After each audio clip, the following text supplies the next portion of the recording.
오늘도 거룩한 주님께서 우리의 삶을 지키시고 동행하시는 줄로 믿습니다. 그 하나님과 함께 날마다 믿음으로 승리하는 저와 여러분 되시기를 바랍니다.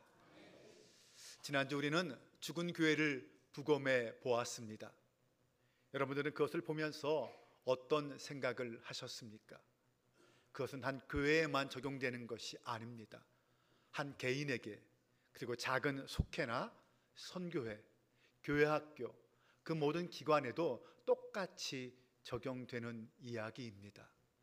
지금 나의 신앙이, 우리 선교회가, 우리 교회학교가 어떤 상황이고 어떤 모습인지를 우리는 그렇게 살펴보아야 합니다. 죽은 교회를 부검함으로써 그 교회가 왜 죽었는지, 왜 죽을 수밖에 없었는지 그 원인들을 분석해 보았습니다. 우리는 그것을 통하여 죽은 교회들이 마지막까지 붙잡고 있었던 문제들, 해결하지 못했던 문제가 무엇인지를 살펴볼 수 있었습니다. 세상에 죽은 교회가 있다면 살아있는 교회도 있습니다. 죽은 교회를 부검하다라는 책을 쓴 톰 레이너는 또한 살아나는 교회를 해부하다라는 책도 썼습니다. 어떤 교회들이 죽어가고 있다가 여러 가지 이유로 다시 살아나는 교회들도 있었다는 것입니다. 그들은 어떻게 해서 죽어가는 교회로 있다가 다시 살아나는 교회가 될 수 있었을까요? 톰 레이너는 살아있는 교회가 아니라 살아나는 교회에 대하여 분석했습니다. 문제없는 교회는 없습니다. 어떤 교회든 그 교회 나름의 어려움과 문제점들을 가지고 있습니다. 중요한 것은 그 문제들을 얼마나 잘 인식하고 있느냐, 그리고 그것을 해결하기 위해서 어떤 생각을 갖고 함께 노력하느냐라는 것입니다. 우리 한빛교회가 변화되고 성장하여서 하나님의 마음에 합한 교회가 되기를 원하시는 분들은 모두 귀를 쫑긋하고 집중하여 들으시기 바랍니다. 그리고 함께 마음과 뜻을 모아 한빛교회가 살아나는 교회, 나아가서 세상에 강력한 영향력을 끼치는 빛과 소금 되는 교회가 될 수 있도록 함께 힘써 주시기를 부탁드립니다. 2005년 3월에 미국 비즈니스 잡지인 패스트 컴퍼니는 앨런 도이치먼이라는 사람의 글을 표지 기사로 실었습니다. 그 기사의 제목은 Change or Die, 변화 아니면 죽음이라는 기사였습니다. 이 기사는 당시 수많은 사람들에게 엄청난 충격을 가져다 주었습니다. 그가 내린 결론은 이것입니다. 큰 변화가 필요하다면 삶과 죽음의 선택 앞에서 대부분의 사람들과 리더들은 그냥 죽음을 선택했다라는 것입니다. 여러분, 무슨 말인지 이해가 가십니까? 대부분의 사람들은 변화를 하느니 차라리 죽는 편을 선택했다는 것입니다. 살 수 있는 길이 있습니다. 그 길을 가는 선택권도 나에게 있고 그 길을 갈 수 있는 자원도 있습니다. 그런데 사람들은 필요한 변화를 단행하느니 죽는 편을 선택했다는 것입니다. 도이치만은 그 예로 하나의 데이터를 제시했습니다. 예를 들면 매년 심장 우회 수술을 받는 미국인들이 수십만 명이 이르는데 그들은 단순히 식습관과 운동 습관만 바꾸기만 해도 건강을 회복할 수 있습니다. 그런데 90%의 사람들은 그 어떤 변화를 위한 노력도 실천하지 않았습니다. 그들은 그냥 죽음을 선택해서 그 길로 갔다는 것이죠. 그런데 이 사실은 건강에 관한 것만 국한되지 않습니다. 대부분의 조직에서는 이와 비슷한 현상들이 그대로 일어나고 있었습니다. 교회도 마찬가지였습니다. 매년 많은 교회들이 문을 닫습니다. 미국 같은 경우에는 매년 약 7,000개의 교회, 하루에 20개의 교회가 문을 닫는다고 합니다. 그들 대부분 죽을 필요가 없었습니다. 하지만 그 교회들은 죽음을 선택했습니다. 그들은 생존을 위한 지식이 없었느냐? 아닙니다. 자원이나 정보가 없었느냐? 아니, 있었습니다. 하지만 그 교회들은 얼마든지 할 수 있는 그 변화를 단행하지 않고 죽기로 선택했습니다. 변화하느냐, 죽느냐, 그 선택 앞에서 그들은 죽음을 선택한 것입니다. 지난주에 죽음 교회를 부검하면서 아마 여러분들은 그렇다면 그 교회들이 살아나는 길이 있지 않겠느냐, 다시 살 수 있는 길이 있지 않겠느냐라는 질문을 했을 것입니다. 네, 있습니다. 있었습니다. 문제는 살아나기 위해 달라져야 하는데, 변화되어야 하는데 그것을 거부한다는 것입니다. 거부하고 스스로 죽음을 선택한다는 것이죠. 오늘은 살아나는 교회, 이 소생하는 교회에는 어떤 특징들이 있었는지, 무엇이 그 교회로 하여금 다시 살아날 수 있게 하였는지 그 비결을 알아보겠습니다. 모두 7가지인데 간단하게 살펴봅니다. 그 7가지 중에서 과연 나는 어떤 것을 가지고 있는지 한번 살펴보시기 바랍니다. 첫 번째 비결은 인정과 책임입니다. 살아나는 교회의 첫 번째 요소는 비난과 부정이 아닌 인정과 책임이었습니다. 죽어가는 교회들은 죽어가면서 남 탓을 하는 반면, 이 소생한 교회들은 그 책임을 받아들였습니다. 죽어가는 교회들은 무엇을 탓했을까요? 그들은 먼저 주변의 다른 교회, 그 중에 큰 교회를 탓했습니다. 그들이 교회는 다 빼앗아 간다는 거죠. 말도 안 되는 말이죠. 또 쇠퇴하는 교회는 예배 형식의 문제를 탓했습니다. 자신만의 예배 형식을 고집하는 것입니다. 여러분, 예배 형식은 진리가 아닙니다. 시대와 상황에 따라서 얼마든지 달라질 수 있는, 아니 달라져야만 하는 것입니다. 그리고 그들은 목사가 문제라고 했고, 또 어떤 경우에는 교단이 지원을 해주지 않아서 그런다고 핑계했습니다. 심지어는 지역사회를 탓했습니다. 지역사회의 변화에 교회가 따라가지 못하는 것을 오히려 지역사회와 이웃의 탓으로 돌려버린 것입니다. 인구의 변화, 세대의 변화 등 사회적 문제를 탓하기도 했습니다. 그러나 살아나는 교회의 성도와 리더들은 책임 전가를 하기보다는 하나님의 지상 명령에 우리가 불순종했다는 것을 스스로 인정하고 그 책임을 자신이 지려고 했습니다. 책임 전가는 아무런 도움이 되지 못한다는 사실을 알고 도리어 상황만 악화시킨다는 사실을 깨달았던 것입니다. 깨달은 그들은 먼저 나서서, 자신이 직접 나서서 지역사회에 다가가 섬기기 시작했습니다. 그들에게 복음을 전하기 시작했습니다. 함께 뜻을 같이 하는 사람들이 모여 기도하기 시작했습니다. 그렇게 교회는 조금씩 변화되고 살아나기 시작했습니다. 두 번째 비결은 전통의 함정에서 벗어났다는 것입니다. 여러분, 전통은 본질적으로 악이 아닙니다. 하지만 전통에 집착하면 그것은 우상 숭배로 전락하게 됩니다. 사람들에게 복음을 전하고 지역사회를 섬기며 세상을 변화시키는 그 일보다 전통을 지키는 것이 더 중요하다면 그것이 문제가 되는 것입니다. 그럴 때 교회는 전통이라는 함정에 빠지게 됩니다. 변하지 않는 것을 경건하다라고 착각하고 변하는 것을 악으로 규정하는 것이죠. 그러면 사실상 전통은 이미 우상 숭배가 되고 맙니다. 교회의 전통은 어떤 것이 있을까요? 예배 순서, 예배 음악, 예배 시간, 이런 것들이 전통일 수 있습니다. 또 목사에 대한 전통적 역할에 대한 목사의 역할에 대한 전통적 기대도 있을 것입니다. 목사를 봉사의 일을 위해 성도들을 훈련시키는 사람이 아니라 직접 그 모든 봉사를 감당하는 사람으로 여기는 것입니다. 여러분, 목사가 모든 성도를 다 만족시킬 수는 없습니다.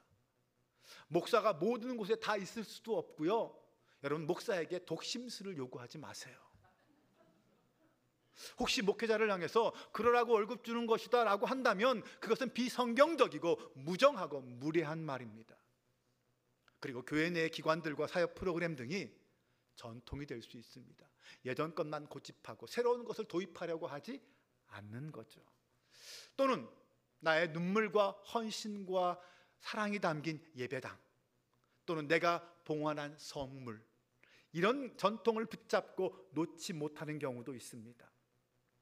성전에 관한 전통도 있습니다. 예를 들면 로비나 식당에서 커피를 마시는 건 좋지만 성전 안에는 절대 커피를 들어오면 안 된다라는 것은 젊은이들로 하여금 교회에 오는 것을 막는 전통이 될 수 있습니다.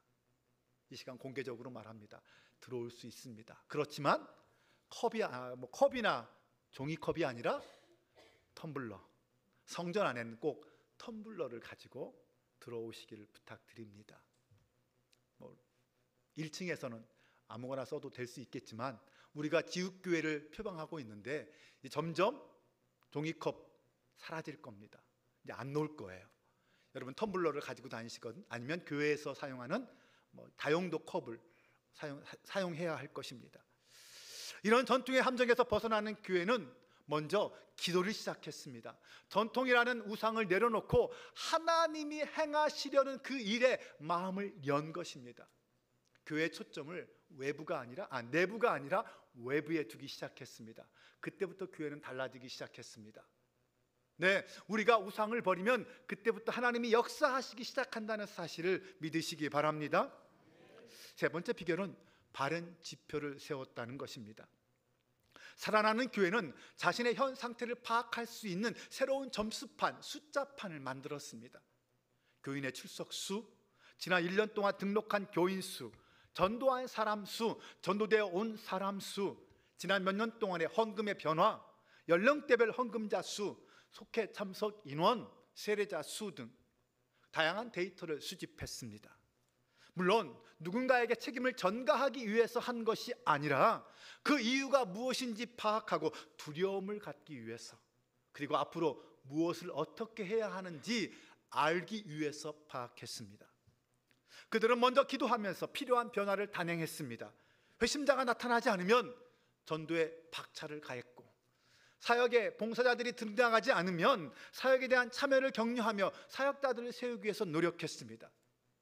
그렇게 하면서 계속 숫자를 파악하면서 지금 자신들이 올바른 방향으로 가고 있는지를 점검하고 확인했습니다. 살아나는 교회는 숫자를 파악했지만 그 숫자를 목적으로 삼지 않았습니다. 그 교회들은 하나님의 일을 위해 헌신하는 사람, 헌신된 제자들, 하나님께 영광 돌리는 그 일을 목표로 삼았던 것입니다. 네 번째 비결은 강력한 기도에 있었습니다. 어떤 교회도 강력한 기도 운동이 뒷받침되지 않고서는 변화되거나 부흥할 수 없었습니다. 기도는 그만큼 절대적이었습니다. 기도는 반드시 있어야 하고 언제나 최우선 사항이 되어야만 합니다. 아무리 좋은 사람, 아무리 훌륭한 일꾼, 아무리 좋은 프로그램이 들어와도 기도가 지속되지 않으면 반짝하다 말 뿐입니다. 살아나는 교회는 언제나 기도가 먼저였고 처음부터 끝까지 그 모든 소생의 과정을 뒷받침하는 힘은 기도였습니다. 우리는 기도가 그런 힘이 있다는 것을 압니다. 기도의 힘을 믿습니다. 문제는 뭐예요? 항상 기도하지 않는다는 것입니다. 우리 눈에 시급한 일들 때문에 하나님의 우선순위가 뒤로 밀립니다. 여러분, 예수님은 큰 위기의 상황에서 기도하지 않는 제자들을 책망하셨다는 것을 기억해야 합니다. 살아나는 교회를 해부한 결과 소생하는 교회에는 언제나 강력한 기도가 있었습니다. 무엇보다 살아나는 교회에는 한 명 이상의 기도의 용사들이 있었습니다. 기도를 사명으로 알고 기도를 자기의 짐으로 알고 교회와 목회자를 위하여 중보기도하는 충성스러운 소수의 성도들이 있었다는 것입니다. 하나님은 그런 기도의 소수의 용사들을 사용하셔서 변화의 물꼬를 틀게 만드셨습니다. 여러분, 지금 우리 교회에는 포기하지 않는 기도의 용사가 몇 분이나 계실까요? 기도를 소명으로 삼고 있는 기도의 사람을 찾고 격려할 뿐만 아니라 내가 그런 기도의 사람이 되어야 합니다. 죽어가는 교회를 놓고 눈물로 기도하는 한 사람, 먼저 보고 깨달은 사람이 기도를 시작할 때 교회는, 나아가서 우리 부서는, 우리 선교회와 우리 속회는 변화될 수 있고 다시 일어설 수 있습니다. 한 사람, 하나님을 믿는 한 사람, 기도의 힘을 믿는 한 사람, 끈질긴 기도의 한 사람이 필요합니다. 비록 그 결과는 더딜 수 있습니다. 하지만 우리 각 개인의 인생뿐만 아니라 우리 교회의 흥망성쇠가 하나님께 달려있다는 사실을 믿는다면 우리는 기도할 것입니다. 지금 우리 교회에는 중보기도팀이 운영되고 있습니다. 모두 40명의 성도가 그 일에 참여하고 있습니다. 진심으로 감사를 드립니다. 그분들 기도 덕분에 한빛교회가 세워지고 있습니다. 그런데 또한 여러분은 잘 모르시겠지만 우리 교회에는 자발적인 어머니 기도팀인 마마클럽이 운영되고 있습니다. 매주 화요일 새벽과 목요일 오전에 함께 모여서 자녀들과 교회와 나라를 위해서 기도하는 어머니들의 모임입니다. 마마클럽, 마리아처럼 기도하고 마르다처럼 봉사하는 어머니들의 기도 모임입니다. 참여하시기를 원하시는 분들은 말씀해 주세요. 그러면 얼마든지 같은 기도의 동역자가 될 수 있습니다. 이렇게 자발적인 기도 운동이 곳곳에서 부서와 기관마다 일어날 때 그 교회는 부흥의 희망이 있는 교회가 될 것입니다. 여러분, 교회를 소생시키는 분은 하나님이십니다. 그리고 그 하나님을 움직이게 하는 것은 우리의 기도인 줄로 믿습니다. 우리 인생에서, 우리 교회에서 하나님의 역사를 진정으로 원한다면 우리는 기도함으로 그분께 나아가야 합니다. 소생하는 교회, 그 교회를 해부했을 때 그 밑바탕에는 언제나 강력한 기도 운동이 있었다는 것 기억하시기 바랍니다. 다섯 번째 비결은 유독한 교인이 제거되었다는 것입니다. 소생한 교회들을 살펴보면 그 교회 리더들은 교회 연합과 변화를 거부하며 문제와 갈등을 일으키는 사람들을 직접적으로 다루었습니다. 그 과정이 때론 고통스럽고 고통스러울 수 있지만 성경적이고 건강한 방법으로 그런 교인들을 다루었습니다. 사실 그렇게 문제 있는 교인들은 많지 않습니다. 한 명이거나 또는 몇 명일 뿐입니다. 하지만 그들은 분열과 파괴를 일삼고 지속적이고 일관된 패턴을 가지고 부정적인 행동을 합니다. 먼저 교회는 그 문제를 가지고 기도의 자리로 나아갔습니다. 그리고 여러 리더들이 함께 연합하여 지혜를 모아 처리하기 시작합니다. 마태복음 18장 15절 17절을 보면 예수님께서 이런 문제들이 교회에 있다는 것을 미리 아시고 우리에게 가이드라인을 알려주셨습니다. 내 형제가 너에게 죄를 짓거든 가서 단 둘이 있는 자리에서 그에게 충고하여라. 그가 너의 말을 들으면 너는 그 형제를 얻는 것이다. 그러나 듣지 않거든 한두 사람을 더 데리고 가거라. 그가 하는 모든 말을 두세 증인의 입을 빌려서 확정 지으려는 것이다. 그러나 그 형제가 그들의 말도 듣지 않거든 교회에 말하여라. 교회의 말조차 듣지 않거든 그를 이방 사람이나 세리와 같이 여겨라. 물론 이런 일을 할 때는 교회 내에 여러 갈등이 생기고 힘듦이 생길 수 있습니다. 하지만 유독한 교인의 악한 분열 행동의 패턴을 그냥 방치하면 교회는 결국 쇠퇴하다가 죽어가게 됩니다. 힘들고 어렵지만 단행해야 하는 문제이기도 합니다. 여섯 번째 비결은 변화와 부흥은 고되고 긴 여정이라는 것입니다. 교회를 한순간에 새롭게 소생시키고 변화시킬 수 있는 특별한 마법은 없습니다. 교회 소생의 지름길은 없다는 것입니다. 죽어가는 교회를 회복으로 가게 하는 그 길은 언제나 고되고 긴 여정일 수밖에 없습니다. 소생한 교회들의 리더들과 교인들은 교회의 문제에 대하여 스스로 책임을 지고 행동했습니다. 그들은 문제를 다루어 줄 어떤 마법이나 특별한 비법을 기다리지 않았습니다. 그들은 하나님을 믿고 순종함으로 먼저 나아가 행동하기 시작했다는 것입니다. 여러분, 목사도 비법이 아닙니다. 목사가 모든 것을 다 하고 알아서 부흥시켜 줄 것이라고 믿지 마십시오. 목사에게 모든 책임을 다 미루지 마십시오. 어떤 교회는 자신들을 대신해서 일해줄 그런 사역자로 목회자를 원했습니다. 그들 자신은 변화되기를 원하지 않으면서 목사가 다 해주길 기대했던 것입니다. 여러분, 목사에게는 그럴 만한 힘도 능력도 없을 뿐더러 그런 것을 위해서 고용된 일꾼이 아닙니다. 여러분, 그렇다고 돈이 다 해결해 줄까요? 어떤 교회는 돈이 너무 많아서 무너지고 죽었습니다. 음악이 부흥의 해법인 것도 아닙니다. 그러면 시설이 좋으면 부흥할까요? 물론 낡은 건물은 반드시 새롭게 업그레이드 해야 합니다. 무관심과 방치는 죄입니다. 하지만 그것이 소생의 방법은 아닙니다. 마법은 아닙니다. 기도와 끈기와 결단력과 순종만이 소생의 비결임을 믿으시기 바랍니다. 무엇보다 그 모든 소생과 회복의 과정은 목사 혼자 애쓴다고 되지 않습니다. 우리 교회처럼 모든 성도들이 함께 마음을 모아 목사와 함께 힘을 합쳐야 합니다. 어제 대청소에 70명 이상 한 80분이 오셨습니다.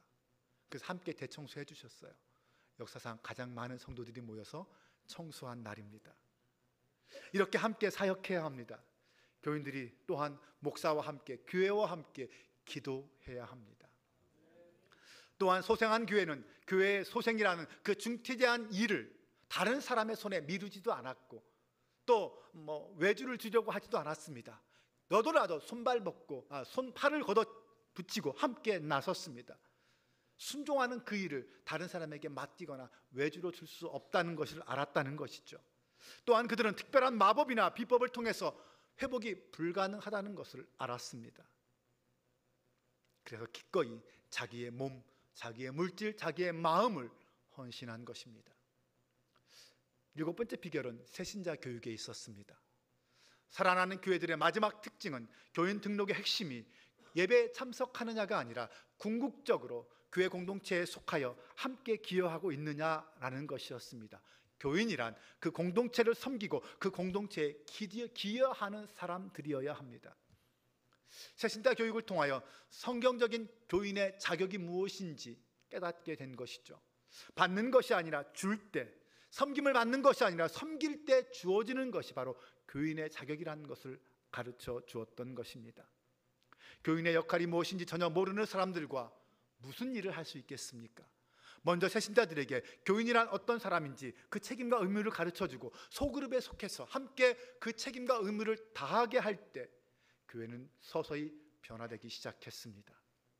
소생하는 교회는 새신자 교육을 통하여 교회의 정보를 전달하고 교회의 비전을 함께 나누었습니다. 나아가 교회의 비전 선언문을 통하여 교회의 성도들로서 어떻게 봉사하고 헌신해야 하는지, 또한 사회 속에서 그리스도인으로서 어떻게 살아야 하는지를 가르쳐 준 것입니다. 그들에 대한 교회의 기대가 무엇인지 또한 배우게 했습니다.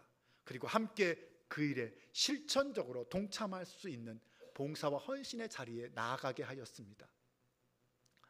그렇게 새신자 교육이 되기 위해서는 기존 성도들이 특권의식을 버려야 하고 섬김의 태도를 품고 새신자들을 섬겨야 합니다. 어떤 교회는 새신자는 무조건 오자마자 6개월 동안 교회 안내 봉사를 시켰다고 합니다. 그렇게 해서 성도들과 빨리 얼굴을 익히고 친해질 수 있도록 했다는 것이죠. 아무튼 새신자가 들어오면 교회 공동체에 적응하고 동화할 수 있도록 우리 교회 같은 경우에는 바나바가 함께 그 일을 도와야 하고 속회와 선교회에서 그 일을 도와주어야 합니다.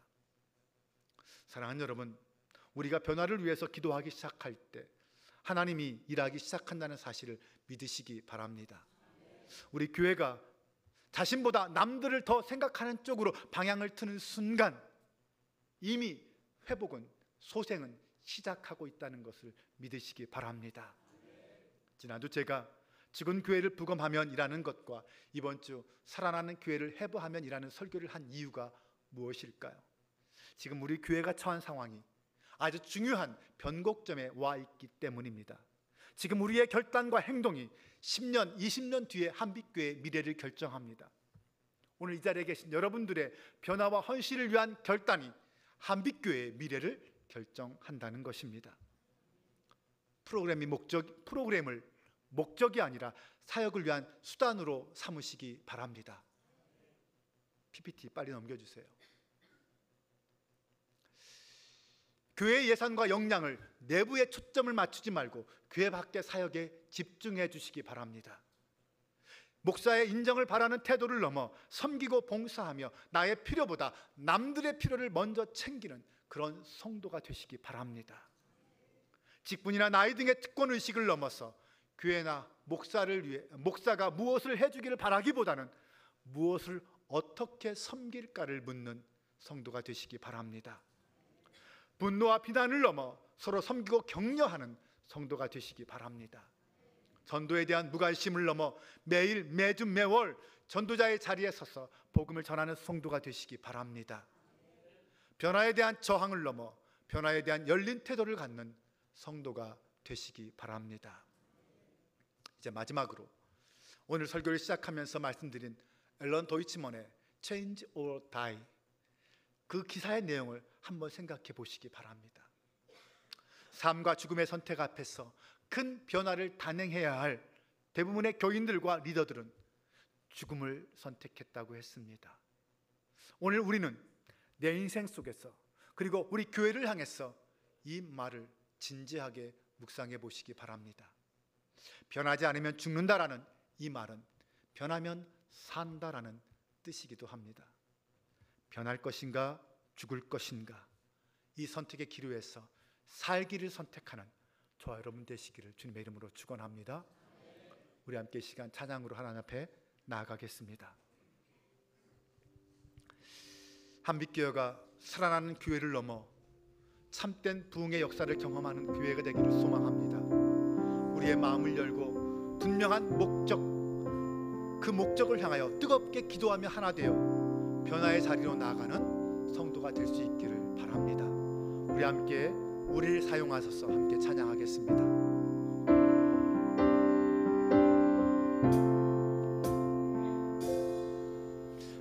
우리에겐 소원이 하나 있네.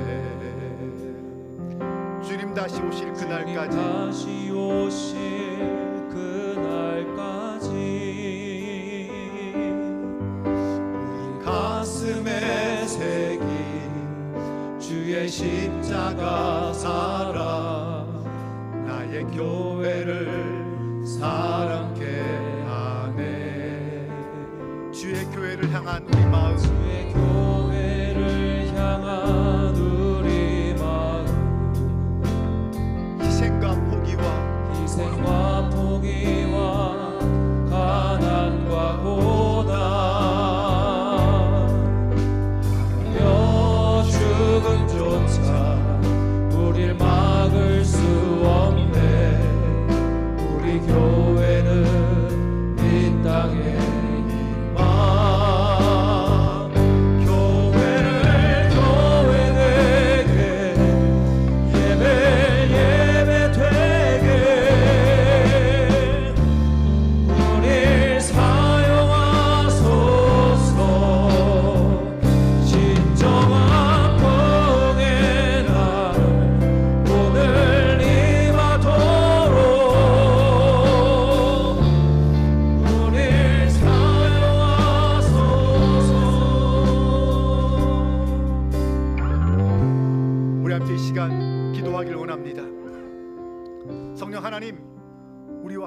주옵소서. 한빛교회가 새로워지길 원합니다. 변화되어 부흥하길 원합니다. 옛사람을 떠나 거룩함을 입은 새사람이 되듯 한빛교회가 연약했던 옛 모습을 버리고 거룩한 하나님의 교회로 거듭나길 소망합니다. 그 일을 위하여 우리 함께 힘을 다하여 기도하게 하시고 함께 그 일을 위하여 헌신케 하여 주옵소서. 함께 기도하며 변화의 자리로 나가는 교회와 성도 되게 하여 주옵소서. 다 같이 주여 한번 외치고 간절한 마음으로 기도합니다. 주여, 우리를 사랑하신 아버지 하나님, 하나님의 교회를 든든히 세워 주옵소서. 하나님의 교회가 온전하여 지기를 원합니다.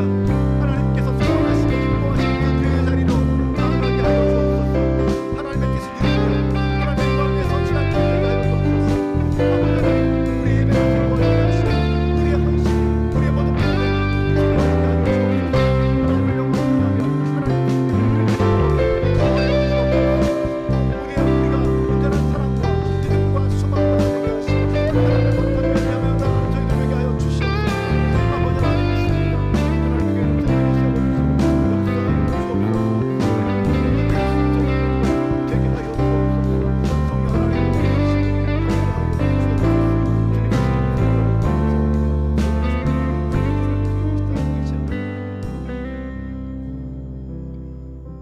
아버지 하나님, 오늘 우리에게 아름다운 예배당과 사랑하는 성도들을 주셔서 감사합니다. 하나님이 주신 이 축복의 선물을 가지고 하나님이 한빛교회에 주신 사명을 온전히 감당하게 하여 주옵소서. 이를 위해 누군가에게 핑계를 미루지 말게 하옵소서. 과거의 영광에 사로잡혀 미래로 나아가기를 주저하는 어리석음에 빠지지 말게 하옵소서. 기도로 하나 되게 하시고 하나님의 마음에 합한 교회라는 비전 속에서 땅끝까지 복음의 증인되는 교회 되게 하옵소서. 한빛교회가 이번 환경 개선 사업을 통하여 더욱 사명에 충실한 교회, 지역과 이웃을 섬기는 교회로 거듭나게 하시고 하나님의 영광을 온 세상에 드러내는 교회 되게 하옵소서. 사랑의 하나님, 한빛교회가 말씀과 기도와 예배로 믿음이 살아 움직이는 교회, 사랑이 흘러넘치는 교회, 소망의 영원한 소망을 붙잡고 충성하는 교회 되기를 소망합니다. 모든 성도들의 눈과 마음을 열어주셔서 하늘의 하나님만을 바라보게 하옵소서. 우리 주 예수 그리스도의 이름으로 기도합니다. 아멘.